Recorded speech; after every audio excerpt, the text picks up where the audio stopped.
이어서 이사야 11장 1절 2절 말씀입니다. 이새의 줄기에서 한 싹이 나며 뿌리에서 한 가지가 나서 결실할 것이요 그의 위에 여호와의 영 곧 지혜와 총명의 영이요 모략과 재능의 영이요 지식과 여호와를 경외하는 영이 강림하시리니. 아멘. 아멘. 여러분, 제가 지금 길게 읽어드린 이 이사야서의 말씀은 모두 메시아의 탄생과 메시아의 본성에 대한 예언입니다.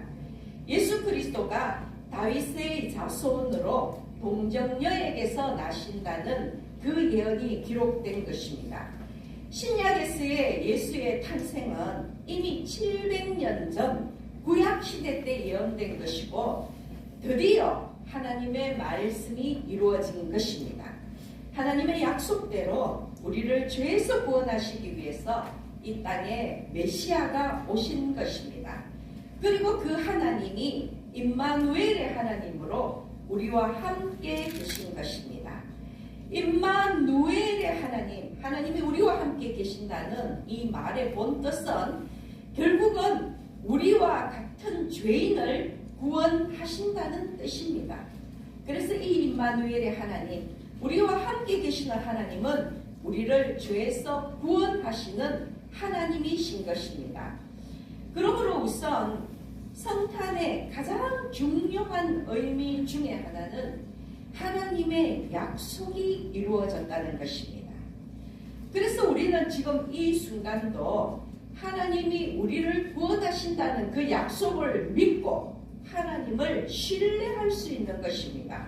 그리고 또 예수 그리스도께서 그 예언대로 이 땅에 오셨기 때문에 예수 그리스도께서 부활 승천하실 때 말씀하신 그대로 다시 이 땅에 오시는 예수 그리스도를 기다릴 수가 있는 것입니다.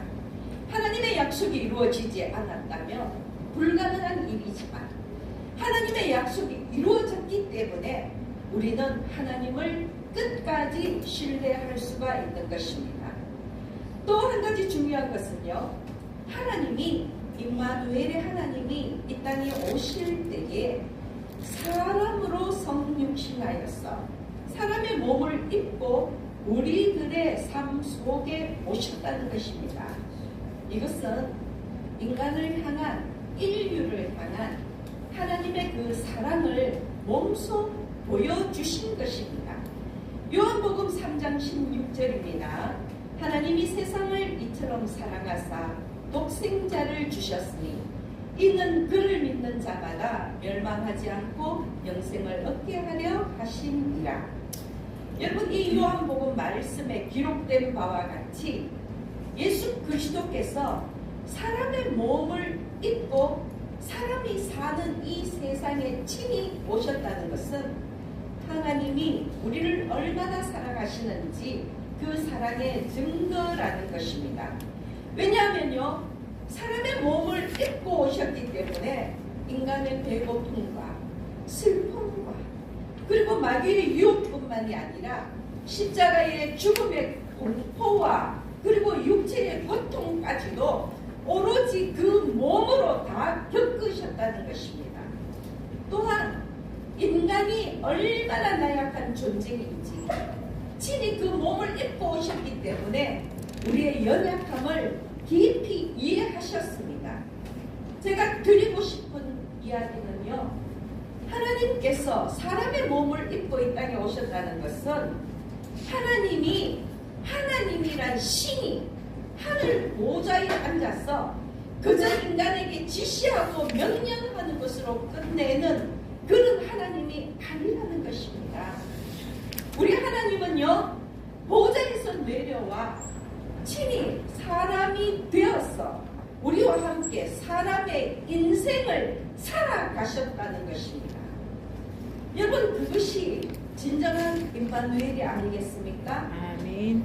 우리와 같은 몸을 입고 우리와 같은 처지에서 우리가 살아가는 이 인생을 살아가셨다는 그것이 임마누엘이요, 그것이 하나님의 사랑이라는 것입니다. 하나님은 영이시기에 인간의 눈으로는 볼 수 없고 이해할 수 없지만 사람으로 오셨기 때문에 우리는 그 예수님을 볼 수 있고 만질 수 있고 안길 수도 있고 안을 수도 있었다는 것입니다. 예수님과 함께 동시대를 살아간 예수님의 그 사역의 현장에 함께한 사람들을 생각해 보십시오. 예수님은 예수님을 따르는 무리들과 함께 먹고 마시고 자고 함께 갈릴리 바닷가를 걸을 수도 있었다는 것입니다. 즉 예수님은 사람의 몸으로 오셨기 때문에 예수님을 만난 자들에게 하나님이 어떠한 분이신지 실제적인 하나님의 형상을 보일 수 있었다는 것입니다. 요한복음 14장 8절에 보면요, 예수님의 제자 빌립이 예수님에게 아버지를 보여달라고, 하나님을 보여달라고 요청을 합니다. 그때 9절에서 예수님의 대답이 무엇이었습니까? 나를 본 자는 아버지를 보았거늘 어찌하여 아버지를 보이라 하느냐. 나를 본 자는, 예수님을 본 자는 하나님 아버지를 본 것과 똑같다고 대답하신 것입니다. 이 말씀의 뜻은 바로 그 예수님을 통해서 하나님을 경험할 수 있다는 것입니다. 하늘의 하나님을 보여주기 위해서 우리 예수님께서 사람의 몸을 입고 이 땅에 오셨다는 것입니다. 여러분, 그것이 임마누엘입니다. 세상의 그 어떤 종교가, 세상에서 숭배하는 그 어떤 신이 하늘에서 내려와서 사람이 되어 사람과 함께 살다가 사람을 위해 죽어갔습니까? 여러분, 예수님밖에 없습니다. 정말로 우리의 고통을 알고 우리에게 위로와 우리에게 평강과 사랑을 주시고 우리를 위해 죽어간 신은 임마누엘 하나님밖에 없다는 것입니다. 그래서 예수님만이 진정한 임마누엘의 하나님이라는 것입니다. 그러므로 하나님이 사람의 몸을 입고 이 땅에 오셨다는 것은 우리를 얼마나 사랑하는지 그것을 보여주기 위함입니다. 그 사랑을 증명하기 위해서 우리와 똑같은 모습으로 오셔서 우리가 겪는 고통과 죽음을 겪으셨다는 것을 여러분 꼭 명심하시기 바랍니다. 아멘. 그러므로 다시 한번 말씀을 드리지만 예수 그리스도의 성육신은 우리를 향한 하나님의 그 사랑을 직접적인 행동으로 보여주신 것입니다.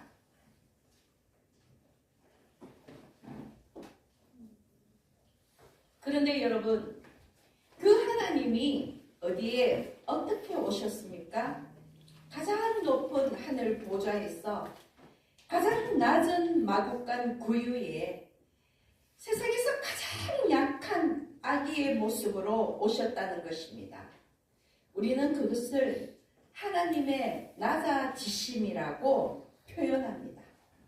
세상의 왕으로 군림할 수도 있었지만 가장 낮고 천한 곳에 가장 약한 모습으로 오셨기 때문입니다. 그런데 한편 그것이 예수님이 이 땅에 오신 궁극적인 목적입니다. 예수님은 베들레헴의 어느 마구간에서 태어나 구유에 뉘어졌습니다. 구유는 마구간에 놓여진 구유였기 때문에 말먹이통입니다. 그런데 유대인의 정결 의식에 따르면 이 구유통은 너무나 불결한 것입니다. 불결한 구유통에 아기를 누인다는 것조차, 특히 메시아가 그곳에 누워있다는 것은 상상도 할 수 없는 일입니다. 그러나 가난한 요셉과 마리아에게서 태어난 아기 예수는 누울 자리가 없어서 구유통 안에 뉘어졌다는 것입니다. 그런데 이곳이 바로 아기 예수의 자리였습니다. 요한복음 6장 35절입니다. 나는 생명의 떡이니 내게 오는 자는 결코 줄이지 아니할 터이요 나를 믿는 자는 영원히 목마르지 아니하리라. 예수님은 생명의 떡입니다. 예수님은 생명의 양식입니다. 스스로 그렇게 말씀하셨습니다. 그러니 생명 양식 되신 예수가 말먹이통인 구유에 누워진 것은 어찌 보면 당연한 것입니다. 예수님이 태어나신 곳도 베들레헴입니다. 베들레헴은 빵이라는 레헴과 집이라는 베트가 합쳐져서 히브리어로 빵의 집 또는 떡의 집이라고 합니다. 여러분 생각해 보십시오. 빵의 집, 떡의 집 베들레헴에서 태어났어. 먹이통인 구유에 담겨진 그 예수는 그야말로 인류의 생명 양식이라는 것을 극적으로 보여주고 있다는 것입니다. 이 모든 것은 결코 우연이 아닙니다. 예수님의 베들레헴에 빵의 집에 태어난 것도, 예수님이 말먹이통인 구유에 누워진 것도, 이 모든 것은 하나님의 섭리 안에서 예수 그리스도가 메시아라는 것을, 생명의 떡이라는 것을 보여주고 있다는 것입니다. 베들레헴은 아주 작고 초란 마을이었고요. 말구유는 누구나 불결하게 생각하는 곳이지만 바로 이렇기 때문에 가장 높으신 하나님이 가장 낮아지셨다는 증거입니다. 왜 가장 낮은 곳에 오셨습니까? 우리를 만나기 위해서입니다. 우리가 낮고 천한 자리에 있기 때문입니다. 낮고 천한 자리에 있는 우리와 함께 하기 위해서 예수님은 낮은 자리로 오실 수밖에 없었다는 것입니다. 매일매일 고단한 삶을 견뎌내야 합니다. 열심을 다해 살아도 특별히 더 나아질 것 없는 인생에 지치고 실망한 자들을 위로하시기 위해서 예수님은 낮은 자리에 있는 우리에게 오신 것입니다. 그래서 실제로 예수님이 태어나신 그 첫 번째 크리스마스에 가장 먼저 초대받은 자들은 밤에 밖에서 자기 양떼를 지키고 있던 목자들이었습니다. 지난주 설교에서도 말씀을 드렸지만 당시 유대 사회에서 목자들은 천대받는 직업이었고 주류에서는 소외된 자들이었습니다. 그러나 오히려 그러한 낮고 천함이, 가난함이 가장 먼저 아기 예수를 영접할 수 있는 축복이 된 것입니다. 하나님이 가장 낮은 곳 베들레헴 땅 말구유에 임하셨기에 가난하고 소외되었던 목자들은 첫 번째 크리스마스의 증인으로 초청받은 것입니다. 예수 탄생의 기쁨의 좋은 소식, 복음을 가장 먼저 들은 자도 목자들이었고 아기 예수를 가장 먼저 찾아가서 경배한 자들도 목자들이었습니다. 그래서 목자들은 첫 번째 성탄의 첫 증인이 되었고 최초의 복음 전도자가 될 수 있었다는 것입니다. 하나님은 목자들과 함께 계셨습니다. 낮은 자리에 있는 그들에게 위로와 평강을 허락하셨습니다. 이것이 임마누엘입니다. 그리고 여러분, 그 하나님이 당연히 우리와 함께 계십니다. 하나님은 세상 권력자나 부자들, 하나님 없이도 부족할 것 없이 잘 살아가는 그런 자들만의 하나님이 아니라 상한 갈대나 꺼져가는 등불처럼 연약하고 부족하고 못났어. 그래서 하나님이 함께 하시지 않으면 안 되는 우리와 같은 자들과 함께 하시는 것입니다. 그것이 임마누엘입니다. 그런데 여러분, 만약에 예수 탄생의 첫 소식이 들판의 목자들이 아니라 성전의 고귀한 제사장이나 서기관과 바리새인 같은 종교 지도자들이나 율법학자들에게 전해졌다면 과연 그들은 목자들처럼 한달음에 베들레헴으로 달려가 구유에 누인 아기께 경배했을까요? 절대로 아닙니다. 그들은 누구보다도 메시아의 탄생에 대한 예언을 잘 알고 있었겠지만, 그리고 또 기다리고 있었을 수도 있지만, 그들은 세상 권력에 취한 자들이요 율법에 매인 자들이었기에 그들이 생각했던 메시아가 말구유통의 뉘인 아기라는 것을 절대로 받아들일 수 없었을 것입니다. 아니, 아예 그 자리에 갈 생각도 하지 않았을 것입니다. 왜냐하면 유대인의 율법에 의하면, 그 정결의식에 의하면요, 여인이 아들을 낳으면 7일 동안 부정하기 때문에 외부인과 접촉할 수 없습니다. 또 그 후에 33일 동안은 하나님의 성소에도 나아갈 수 없습니다. 더구나 지금 아기 예수는 유대인들이 그토록 불결하다고 금기시하는 말구유통에 뉘어져 있습니다. 그러니 율법에 매인 그들이, 성전을 들락거려야 하는 그들이 어떻게 부정한 그곳에 찾아가서 산모를 만나고 아기 예수께 경배 드릴 수 있었겠습니까?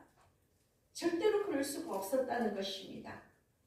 그들은 하나님께 매인 것이 아니라 율법에 매이고 자기 생각에 매인 자들이었기에 예수 탄생의 그 첫 복음이 전해질 수 없었던 것입니다.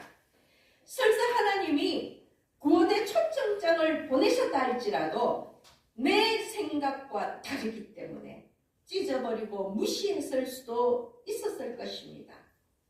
그래서 하나님은 첫 복음을 제사장이나 서기관, 바리새인 같은 기득권층이 아니라 하나님의 초대에 진심을 다해 달려갈 수 있는 목자들을 부르신 것입니다.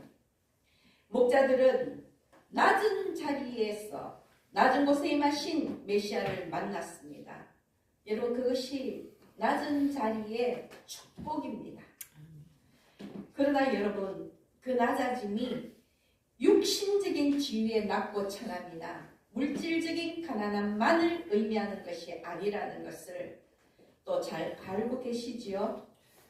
예수 탄생 소식에 즉시 베들레헴으로 달려가 메시아를 찾고자 노력했던 그 목자들을 보십시오. 메시아를 기다리고 정말 당장 달려갈 정도로 메시아를 기다리고 만나기를 소망했던 간절함이 있었습니다. 그 목자들의 간절함이 그들 심령의 가난함이요 낮아짐이라는 것입니다. 또한 하나님 앞에서 내가 죄인이라고, 나는 무익한 종이라고 고백할 수 있는 그 겸손이 하나님이 원하시는 낮아짐이라는 것입니다. 요한복음 1장 27절에서 세례 요한은요, 자신은 예수 그리스도의 그 신발끈을 풀기도 감당하지 못할 만큼 아주 비천한 종이라고 고백합니다. 디모데전서 1장 15절에서 사도 바울은 자신을 죄인 중에 괴수라고, 정말 자기가 가장 큰 죄인이라고 고백합니다. 그런데 세례 요한은 예수님이 여자가 낳은 자 중에 가장 큰 자라고 친히 말씀하신 선지자요. 사도 바울은요, 이방인들에게 복음을 전하기 위해 선택된 그러한 이방의 복음 전도자입니다. 솔직히 세례 요한은 제사장 가문이고요, 바울은 육신적으로도 부족할 것 없는 사회 기득권층이었습니다. 그러나 그들은 예수님 앞에서 가장 비천한 종이요 가장 큰 죄인이라고 고백한 것입니다. 세례 요한과 사도 바울처럼 세상의 모든 자랑을 다 비워낸 가난한 심령, 그 겸손함이 낮아짐이라는 것입니다. 그 낮아진 곳에, 그 낮은 자리에 임마누엘의 하나님이 계신다는 것입니다.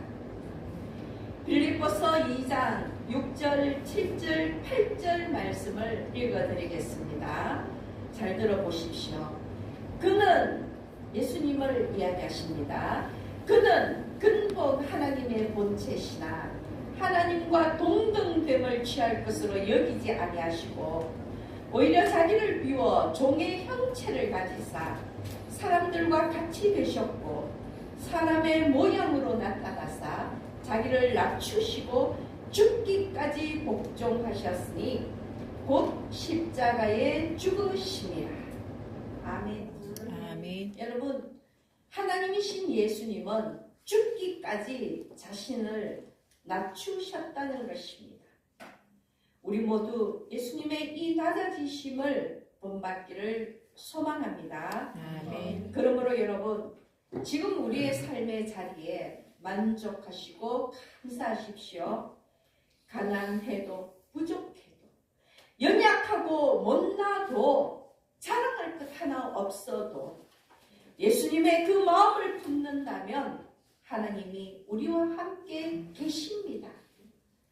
내가 지금 가난한 목자의 자리에 있다면 나는 메시아의 표적을 가장 먼저 볼 것입니다.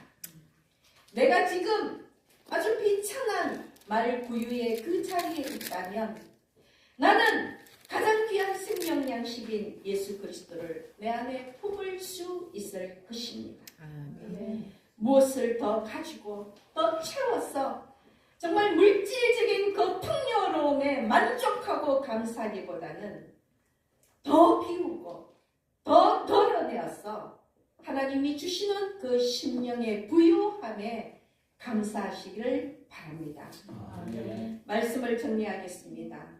2000년 전 예수님은 우리를 죄에서 구원하시기 위해 이 땅에 오셨습니다. 드디어 하나님의 약속이 이루어졌습니다. 그리고 예수님이 사람의 몸을 입고 이 땅에 오신 것은 우리의 연약함과 고통을 함께 나누시기 위한 하나님의 사랑의 증거라는 것입니다. 가장 높은 보좌에서 내려와 가장 작고 초라한 베들레헴 땅 마구간 말 구유의 그 몸을 누이신 것은 가난하고 소외된 자들 그리고 낮은 자리에 있을 수밖에 없는 우리와 함께 하기 위한 하나님의 낮아지심입니다. 그리고 하나님은 자기를 비우고 낮추시고 죽으심으로 죄인들을 죄에서 구원하시기 위해 스스로 생명 양식이 되셨습니다. 그러므로 여러분, 임마누엘은 사랑입니다. 누가 예수 그리스도의 이 사랑을 외면할 수 있겠습니까? 아멘.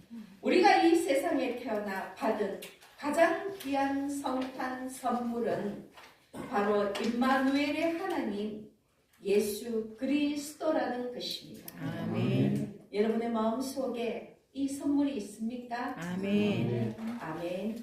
그러므로 2025년 성탄절을 맞이하여 오늘 이 자리에 함께한 여러분 모두에게 각자의 삶의 자리에서 구원의 하나님을 만나는 임마누엘의 축복이 있으시기를 예수 그리스도의 이름으로 축원합니다. 아멘. 기도드리겠습니다.